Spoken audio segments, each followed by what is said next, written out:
ایک بادشاہ کے دربار میں ایک اجنبی نوکری کی طلب لیے حاضر ہوا۔ قابلیت پوچھی گئی، کہا سیاسی ہوں۔ عربی میں سیاسی افہام و تفہیم سے مسئلہ حل کرنے والے معاملہ فہم کو کہتے ہیں۔ بادشاہ کے پاس سیاست دانوں کی بھرمار تھی۔ اسے خاص گھوڑوں کے استبل کا انچارج بنا لیا، جو حال ہی میں فوت ہو چکا تھا۔ چند دن بعد بادشاہ نے اس سے اپنے سب سے مہنگے اور عزیز گھوڑے کے متعلق دریافت کیا۔ اس نے کہا نسلی نہیں ہے۔ بادشاہ کو تعجب ہوا۔ اس نے جنگل سے سائز کو بلا کر دریافت کیا۔ اس نے بتایا گھوڑا نسلی ہے، لیکن اس کی پیدائش پر اس کی ماں مر گئی تھی۔ یہ ایک گائے کا دودھ پی کر اس کے ساتھ پلا ہے۔ مسئول کو بلایا گیا۔ تم کو کیسے پتا چلا اصیل نہیں ہے؟ اس نے کہا جب یہ گھاس کھاتا ہے تو گایوں کی طرح سر نیچے کر کے کھاتا ہے، جبکہ نسلی گھوڑا گھاس منہ میں لے کر سر اٹھا لیتا ہے۔ بادشاہ اس کی فراست سے بہت متاثر ہوا۔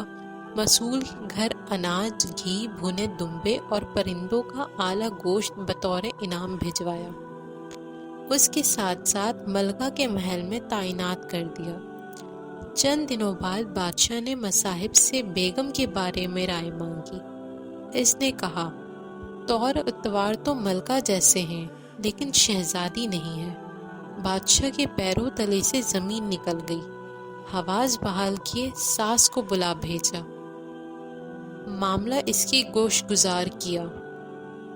اس نے کہا حقیقت یہ ہے تمہارے باپ نے میرے خاوند سے ہماری بیٹی کی پیدائش پر ہی رشتہ مانگ لیا تھا، لیکن ہماری بیٹی 6 ماہ میں ہی فوت ہو گئی تھی۔